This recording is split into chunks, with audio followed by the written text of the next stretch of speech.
Hey guys, it's Aussie Suffer here, and I'm going to be showing you the most fastest and simplest way to configure ILS landings in a Microsoft Flight Simulator. So let's get started. Oh, we can see a hurricane here. Let's go and make things interesting for us. So we're going to go from Orlando. We're going to do a quick flight. We set that as departure, and Miami International Airport set as arrival. Okay. So once we've done that, we go over to the left drop down menu and we select IFR, either high altitude or low altitude airways. Because it's a short flight, we'll do a low altitude. Or if we don't want to take off and go through all of that route just to do an ILS landing, you can set one of these waypoints as a departure. Okay, so anyway, so then you go to your arrival airport, which is Miami International, which is set up here, and we choose an ILS. Let's see what ILS I want to go down. Runway 9. Runway 9 looks nice and long and better for us really, so we choose that. And now you can see it's set an arrival for us. So that pink line is what the ILS is going to follow. Well, what the ILS is going to start to follow. It should intercept around here. The localizer. So I'll explain that more when we're in the game. So now we're gonna click fly. Okay, so I did set one of the waypoints as the departure, so we'll be pretty much ready onto the approach. So our autopilot's already on. We'll put our auto throttle on because it sets you up in such a weird way. So we're not even following, are we? I don't know why it does this sometimes, but anyway, so our autopilot's now going to start following our route. Right, now, if you don't want to go and manage the comms yourself, you just set AI to do it. If you want the most relaxed, laid-back way of doing this approach, okay? So we'll open our ATC window here. So that's our call sign, Airbus 0 Alpha Sierra. So it's going to tell you what you need to do, really. But if you look in our computer here, has it drawn the line for us? There we go, yeah. So it's going to follow our route here on our MFD. And usually if you have this dot here, it will manage the height itself and follow the route that the computer has automatically generated for us. So when I put constraints on and zoom in, it will tell you really what height the computer has programmed us to be at between each waypoint, or at each waypoint rather.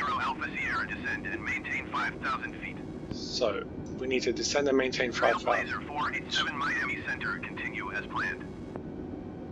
We are at 5,000. Anyway. And maintain 5,000 feet Airbus 0 Wait, Alpha Sierra. it says descend and maintain. Oh, but because we went below it. Okay, it's telling us to climb. Okay, so what we do, and our plane is descending. Sometimes it just works really weird. So what we do, we just push forward on here, and now it's engaged climb on the autopilot.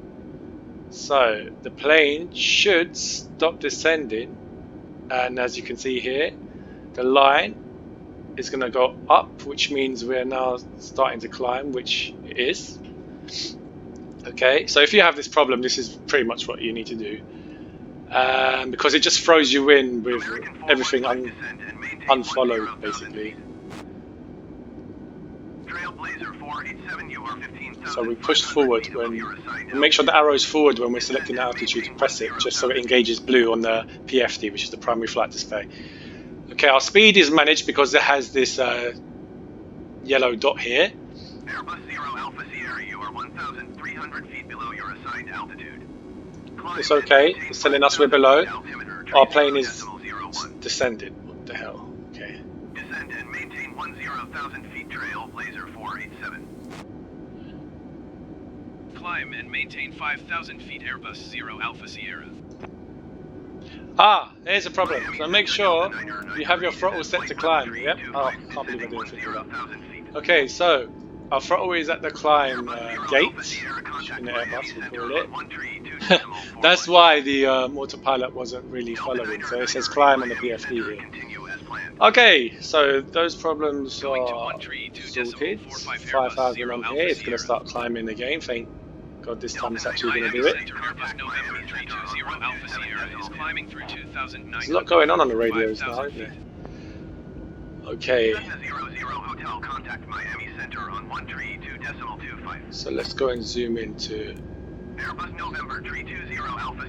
So we should be 5,000 at that waypoint. Another way to find out, if we go to the MCDU, which is the flight management computer, you go to flight plan. This is what the sim has automatically set up to us when we were making our flight initially.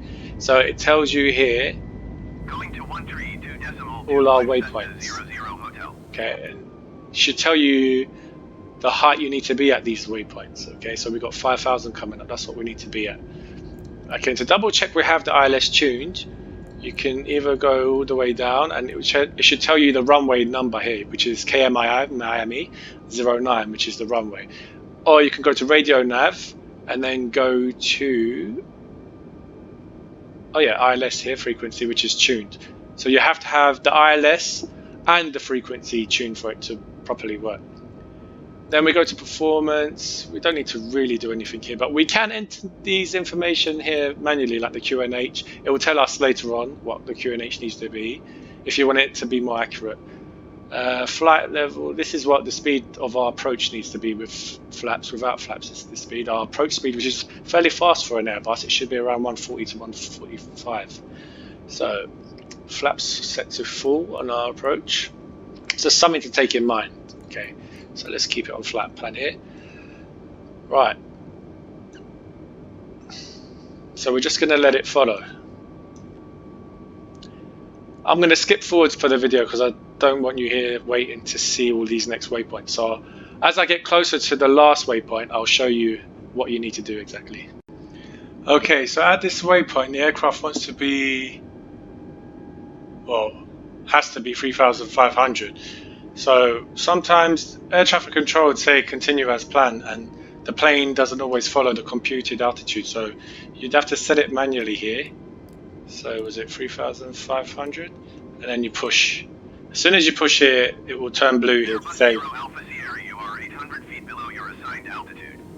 Climb and maintain 5,000 feet altimeter 29er. okay, it's telling us to climb, but we need to be 3,000 feet here. So there we go, maintain present heading and altitude, because if we listened to them earlier we would have missed our approach. So that's where the game can confuse people a bit. There seems to be some sort of bug in that respect. So the best thing to do is just stick with the computed altitudes, okay? Otherwise the autopilot will not pick up the localizer, it will miss it.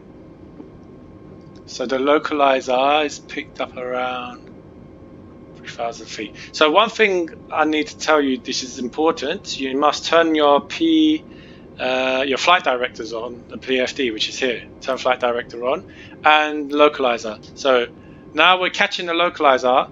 These diamonds have come on the screen. If we weren't catching the localizer or weren't near it, these diamonds won't be here. Okay. So we can set the plane to follow the localizer, but it will start turning. So I mean, some people do it and then they press approach, but we don't want to do that. Basically, we want the plane to follow the line until we get to the final approach. Then we push approach. So it's telling us to expedite our climb now. No, just ignore this, because if we do that, we're definitely not gonna get it. But let me go and see what happens if we do it. Okay. Let's see if it throws us off anyway. Just for the sake of the video. Well, it's telling us we're low because the localizer is up here. So when the diamond is up here for the pitch axis, it means you're too low and you need to be following that diamond. So this will come to the yellow when we're bang on there. So now it's coming in Oh, so it looks like the air traffic control was right. Same with the horizontal axis. So we're slightly to the, or not slightly, we're very much to the left of where we need to be. So this is telling us we need to turn right for that diamond to come in the middle. But we're letting the autopilot do its thing here. And this time we've actually listened to air traffic control. See, okay, so the plane's going to level off itself, okay, because it's in line with the localizer, and the plane should turn.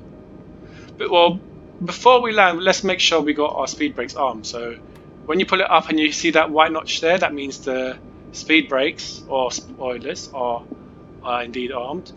We can set the first stage of flaps actually to flaps 1. Okay. Now the plane is following the speed of 180. As you can see, this purple triangle here is showing us the speed at which the plane computed that it needs to be at, which the information was from here. So Airbus 0 Alpha Sierra, you are 16 miles northwest of Miami. Descend and maintain 3,000 feet. So descend and maintain 3,000 feet. Miami Tower on 118 decimal tree. Descend and maintain. If we don't do it in time, we'll Tower on mess it up pretty much, so we have to do it straight away. Miami Tower, Airbus November, so as you can see, we're slightly high now, but because we changed it here, the plane is now following the localizer. Okay, now starting our turn. ILS runway 9er approach. Altimeter 29er decimal 9er 8 wind 116 at 19er. We'll put 2 stage of flaps as well. Okay, altimeter 2998. We need to really set that to be the same, just so we get the most accuracy for our autopilot, because when we change this, it also changes the altitude here. This is the atmospheric pressure of the area we're landing at. Okay, so we've got a wind slightly, we can have a crosswind when we turn final. Or a tail crosswind, okay. This is going to be interesting.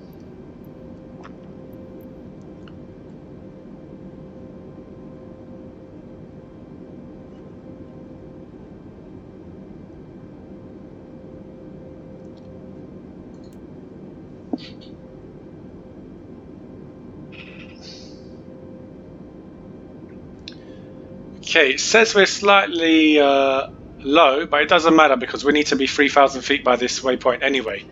And the plane will normalize itself as it gets closer, so don't worry about that. It's totally normal. Things like this happen in real life too, when air traffic control tells you you have to be at a height. You've got to do what air traffic control says, unless it compromises safety. Okay, so let's check everything. Our thrust is set to the climb gate. We've got our speed is looking good. We're lining up for final approach.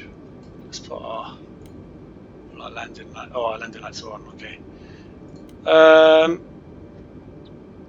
Cabin secure. Blah blah blah.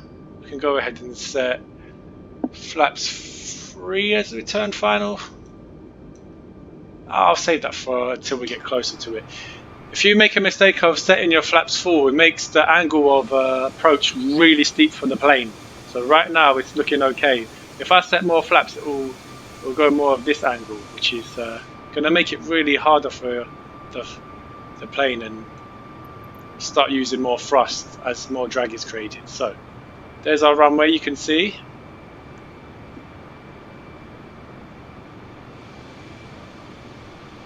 It's lining up, it's doing a great job of lining up.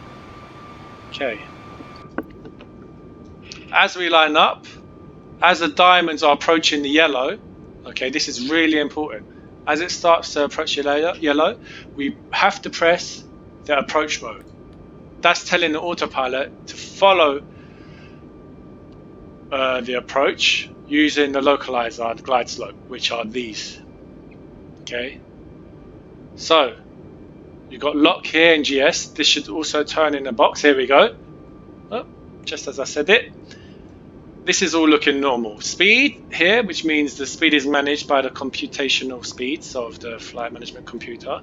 The diamond is now turning into the middle, which means the plane is looking good, exactly where it should be. Now don't worry about the speed because we've got it on approach mode. Don't worry about the altitude because the approach mode is all sorting that out for us. So this is perfectly fine and normal. All right. So as we lined up, we can now put the gear down. Flaps 3, and then we're going to put it to flaps 4 because we've set up to full landing configuration of flaps. The angle is looking great for our aircraft. Perfect. Our thrust is now going up slightly. Plane is trying to manage here our approach speed, which was set to 150, but I still think that's too fast. But for the sake of the sim, we'll just do what it says. I would normally go here and change it to 145, but that's totally fine now. We're all lined up. Everything's looking good. Our diamonds are in the middle on both. Speed is there where it should be. Okay, sometimes you will get landing come up here, which as you get closer, so which is also normal. Okay, it's telling us the wind. Altimeter is as it should. We're cleared to land. We've got our clearance. And okay, so this is what you can choose to do. You can choose to disengage the approach and flight manual, or you can leave it on and let the plane do its thing. Usually, if you want to do autoland in real life, you engage the autopilot 2, but there's a bug in the game which disengages autopilot 1. You'd fly with autopilot 1 and 2 to do autoland. So for the sake of the game, we'll leave it on and we'll let it land itself. Oh, we do full flap now, don't we? Full flap. 1,000. Here we go. You've got 1,000 feet call out. We can close this now. I'll press spacebar to have a better look over. This is the more realistic view you'll see in real life. Okay, everything's looking great. Look at that. Miami, ain't you beautiful? I just want to go there and party.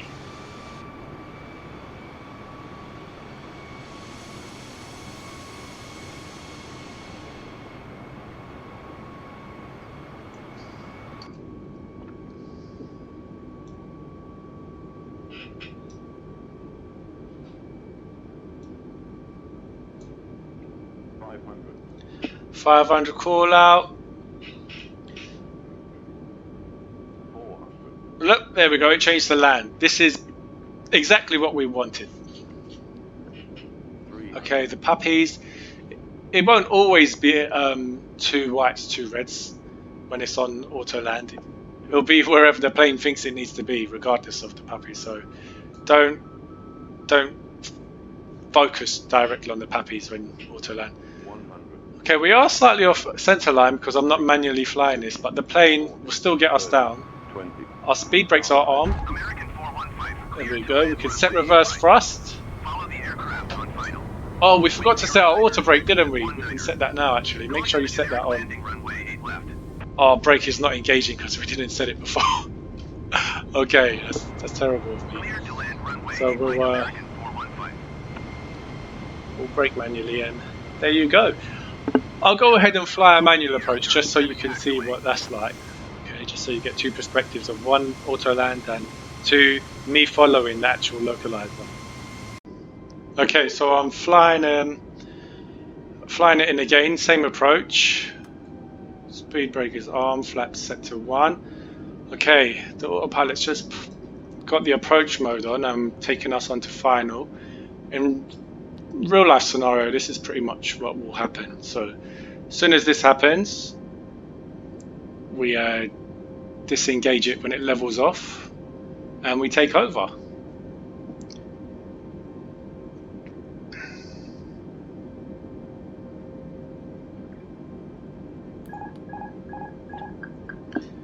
So we're going to follow the localizer, we're going to follow these diamonds, okay? The auto thrust is still on, it's still going to be managed, so we're going to put more flaps down just to get us down, put the gear down, slow us down some more. Okay, 2,500 call out. We need to be slightly more to the left. There we go, we're now lined up. Our speed, yep, the diamond's there, nice. Now put full stage of flap. Now our plane is going straight to the auto thrust here is handling this speed, so that is lining up nicely with that, so looking good.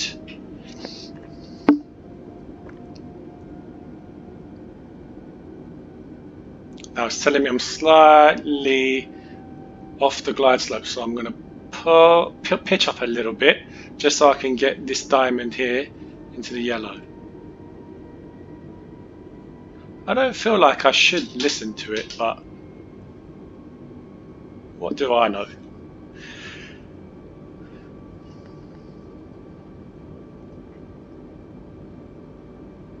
I may have done full flap a bit too early, that's probably why. There we go. Oh, it's windy. It's really windy actually, jeez.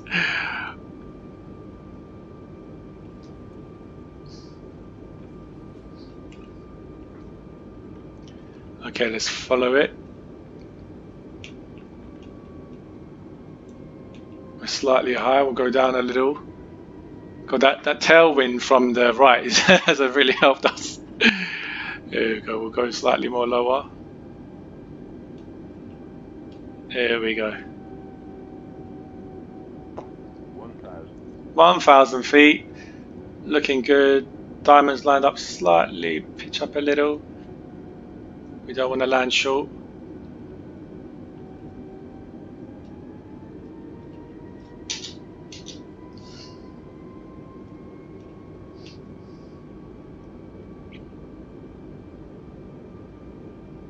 This is why you don't land with a tailwind. Okay, we're still looking high. Let's go down a little bit.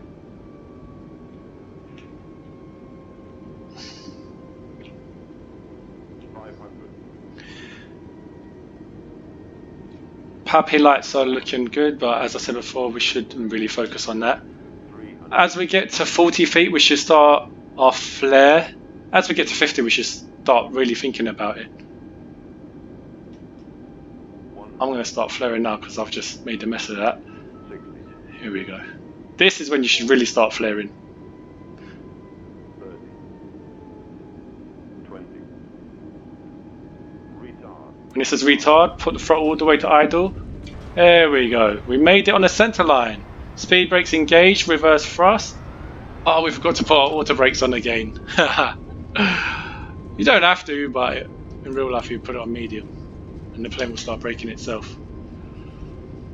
Okay, this was such an amateur tutorial, but it's the most simplest and easiest way to do an ILS landing and get it configured in the game. Thank you for watching. Subscribe for more videos and future live streams. See ya!